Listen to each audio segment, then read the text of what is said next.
Welcome back, dear students. Today our topic is classification of soils. The third part of this topic. आज हम देखेंगे arid soils और forest soils, इनके बारे में हम पढ़ेंगे। इससे पहले हमने जो सॉइल्स पढ़ी, alluvial soils, black soils, laterite soils, ठीक है। तो आज हम लास्ट 2 कैटेगरीज पढ़ेंगे, क्लासिफिकेशन पढ़ेंगे जो हम इंडिया में पाते हैं। उनमें एक है एरिड सॉइल्स। एरिड सॉइल्स को हम डेजर्ट सॉइल्स भी कह सकते हैं। ये जैसे मैंने आपको कहा है कि क्लासिफिकेशन ऑफ सॉइल्स बहुत सारी बेसिस पे होती है। तो ये प्लेस की वजह से, क्योंकि ये डेजर्ट्स में पाए जाते हैं इसलिए इनको डेजर्ट सॉइल्स कहते हैं। क्योंकि ये बहुत ज़्यादा खुश्क होते हैं इसलिए इनको एरिड सॉइल्स कहा जाता है। तो place where it is found, because of that it is named as desert soils और एरिड सॉइल्स। इनका कलर जो होता है वो रेंज होता है रेड टू ब्राउन, कहीं पे ब्राउन होता है इनका कलर, तो कहीं पे रेड होता है। सैंडी टेक्सचर होता है, क्योंकि आपको पता है कि रेगिस्तानों में हमें रेत ही मिलती है, तो इनमें सैंडी टेक्सचर होता है। और इनमें एक क्वालिटी होती है कि ये सैलाइन होते हैं, इसमें नमक ज़्यादा होता है, ठीक है। साल्ट कंटेंट इनमें ज़्यादा होता है। कॉमन साल्ट जिन इलाकों में ज़्यादा इसमें साल्ट कंटेंट होता है, वहाँ पे क्या किया जाता है कि इस मिट्टी को इवापोरेट करके इसमें से कॉमन साल्ट निकाला जाता है। कॉमन साल्ट जो हम यूज़ करते हैं रोज़मर्रा के खानों में, ठीक है। तो इस सॉइल में इसमें ह्यूमस कम होता है, मॉइस्चर इसमें कम होता है, क्योंकि इवापोरेशन बहुत ज़्यादा होती है टेम्परेचर की वजह से, इवापोरेशन की वजह से इसमें मॉइस्चर और ह्यूमस जो है वो बहुत कम होता है। क्योंकि डेजर्ट एरियाज़ में ज़्यादा ना पेड़ पौधे होते हैं, ना वहाँ पे ज़्यादा जानवर होते हैं, जिनकी वजह से ह्यूमस वहाँ पे होता, और मॉइस्चर कंटेंट जो है वो इवापोरेशन की वजह से कम हो जाता है। तो अगर हम इसमें प्रॉपर, मैंने आपको पहले भी कहा था कि राजस्थान को कभी राइस बॉल ऑफ इंडिया भी कहा जाता था, जैसे आज बाकी नॉर्दर्न प्लेन्स में जितने स्टेट्स हैं उनको हम कहते हैं। लेकिन फिर डेजर्टिफिकेशन की वजह से ये डेजर्ट बन गया, वहाँ पे क्लाइमेट चेंज हो गई।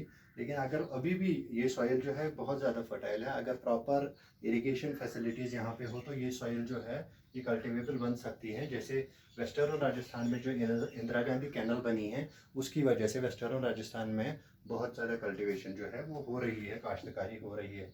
तो ये सॉइल जो है ये डेजर्ट इलाकों में पाई जाती है। तो हमारे यहाँ राजस्थान और पार्ट्स ऑफ गुजरात और पार्ट्स ऑफ पंजाब में ये सॉइल पाई जाती है। इसके बाद जो लास्ट कैटेगरी है हमारी फॉरेस्ट सॉइल और माउंटेन सॉइल भी हम इसको कहते हैं।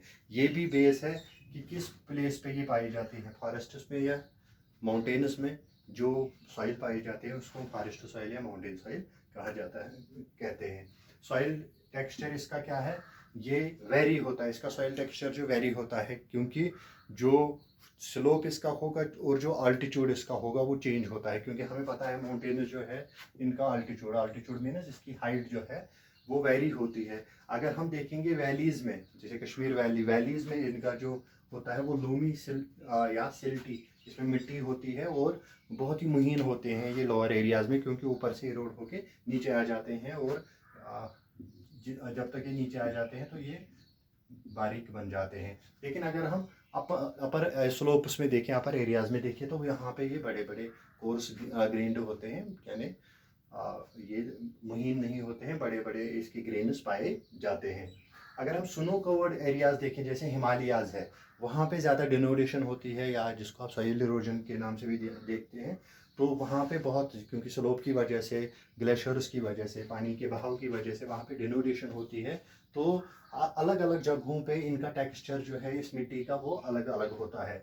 इस मिट्टी में अगर हम देखेंगे फॉरेस्ट सॉइल में या माउंटेन सॉइल में, ये इसमें ह्यूमस बहुत ज़्यादा होता है। मैंने भी आपको कहा ह्यूमस उन इलाकों में ज़्यादा होता है जहाँ पे एनिमल्स रहते हो, जहाँ पे प्लांट्स बहुत ज़्यादा हो। तो आपको पता है फॉरेस्ट एरिया में, माउंटेनियस एरियाज़ में पेड़ पौधे भी होते हैं, वाइल्ड लाइफ भी होती है, उसकी वजह से ह्यूमस इसमें बहुत ज़्यादा होता है। लेकिन इसमें कमी किसकी होती है, वो पोटाशियम, फास्फोरस और लाइम, ये 3 चीज़ें इसमें नहीं होती है। ये ज़मीन जो है ये सूटेबल होती है प्लांटेशन एग्रीकल्चर के लिए। जैसे हम यहाँ पे देखते हैं लद्दाख में एप्रिकॉट्स बनते हैं, यहाँ पे जो कश्मीर में एप्पल्स बनते हैं। तो जो भी या टी कल्टीवेशन होती है आसाम में, तो ये सॉइल जो है ये इन चीज़ों के लिए बहुत ज़्यादा जो है सूटेबल है। किसके लिए, प्लांटेशन एग्रीकल्चर, उसमें टी कॉफी आएगा, ऑर्चर्ड्स आएंगे, ठीक है। तो ज़्यादातर ये किन इलाकों में पाए जाते हैं, जो भी हिमालयन इलाके हाँ यहाँ पे है, जम्मू कश्मीर है, आसाम है, सिक्किम है, आंध्र प्रदेश, इन इलाकों में ये सॉइल पाई जाती है। So this was all about classification of soils. तो होप कि आपको समझ में आ गया होगा। कोई भी क्वेश्चन, कोई भी क्वेरी हो तो आप कमेंट बॉक्स में पूछ सकते हैं। अगले वीडियो तक दीजिए इजाज़त। Till then take care and good bye.